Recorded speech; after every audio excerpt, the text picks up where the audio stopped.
Hello friends, मैं Saurabh Suman SS exam गुरु YouTube channel पे आपका स्वागत करता हूं।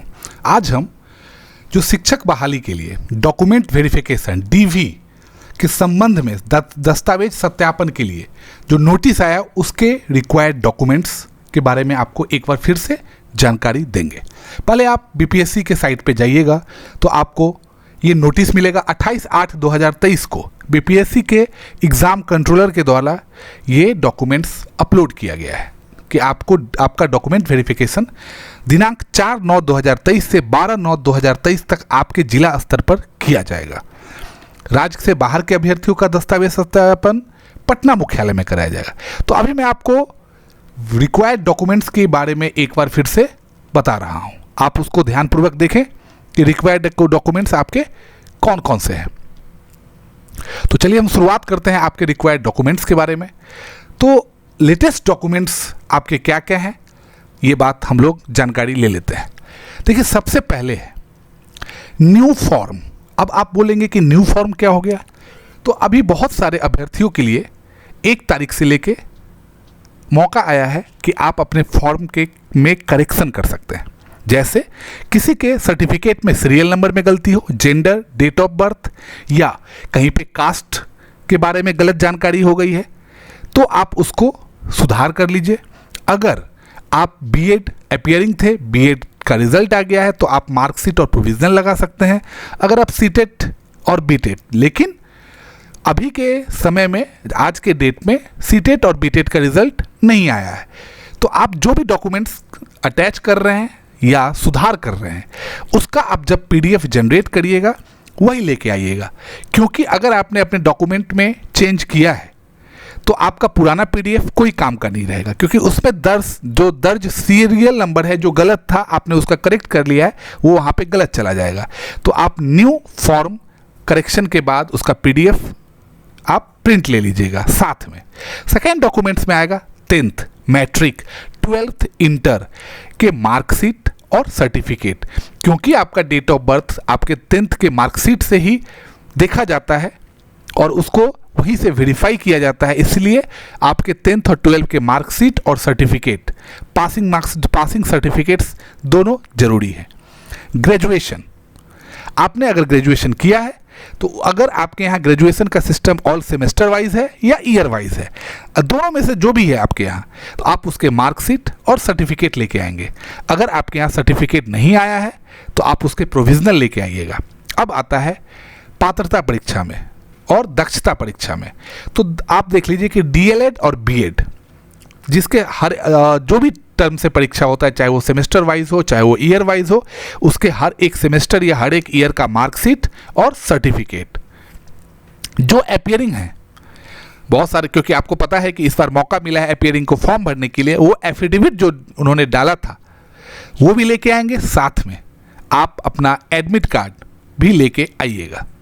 अब आता है सीटेट और बीटेट के मार्कशीट।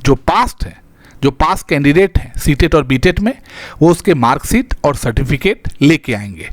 वो सर्टिफिकेट जो उन्होंने अपलोड किया है अपीयरिंग के लिए, वो भी एफिडेविट और उसके सीटेट या बीटेट के एडमिट कार्ड को लेके आएंगे डॉक्यूमेंट्स वेरिफिकेशन के लिए। अब आता है मास्टर डिग्री अगर आपने किया है या अदर्स क्वालिफिकेशंस है तो आपको उसके ओरिजिनल डॉक्यूमेंट्स, मार्कशीट या सर्टिफिकेट जो भी एप्लीकेबल है वो आपको लेके आने पड़ेंगे।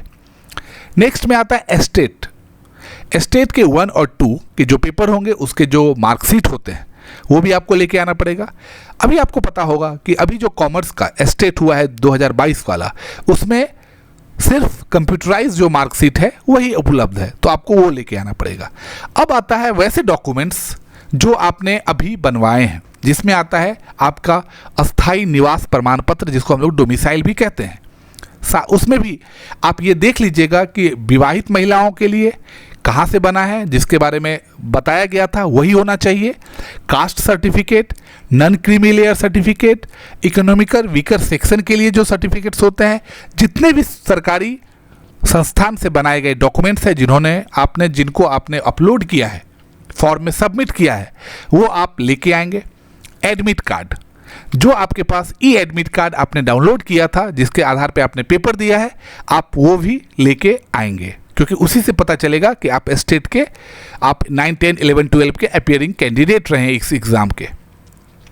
फोटो आईडी कार्ड, हमने फोटो आईडी कार्ड में आप देख रहे होंगे स्क्रीन पे कि आधार कार्ड सिर्फ लिखा हुआ है, लेकिन क्यों मैं बता रहा हूं, क्योंकि आपको पता होगा कि बायोमेट्रिक से आपका वहां पे एग्जाम में सत्यापन हुआ था।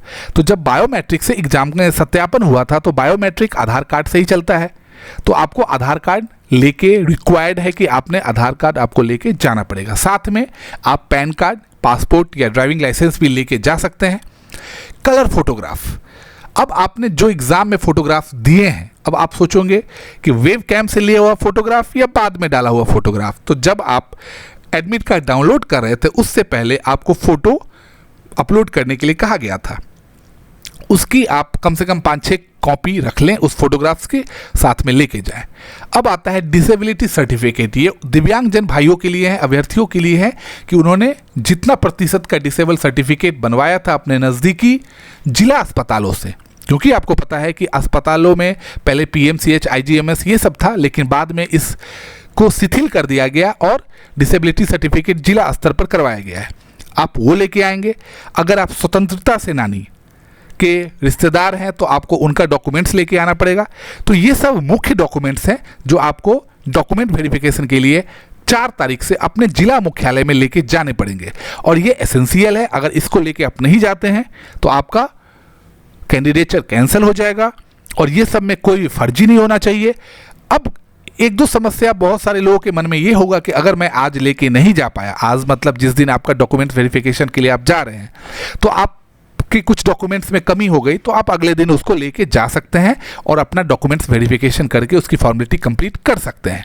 जैसे ही डॉक्यूमेंट वेरिफिकेशन होगा वहाँ से आपको उसके सत्यापित कॉपी भी दी जाएगी। तो आप ये सब डॉक्यूमेंट्स याद कर लें कि आपको डॉक्यूमेंट वेरिफिकेशन के लिए क्या क्या लेके जाने पड़ेंगे। तो मेरे चैनल में जुड़ने के लिए आपका बहुत बहुत धन्यवाद। मेरे चैनल को आप लाइक और सब्सक्राइब करते रहिए, और किसी भी तरह की आपको अगर दिक्कत है तो आप इसमें कमेंट करें, जिससे कि हम अगर कोशिश करेंगे कि उसके बारे में आपको जानकारी दे सके। मेरे साथ जुड़ने के लिए बहुत बहुत धन्यवाद।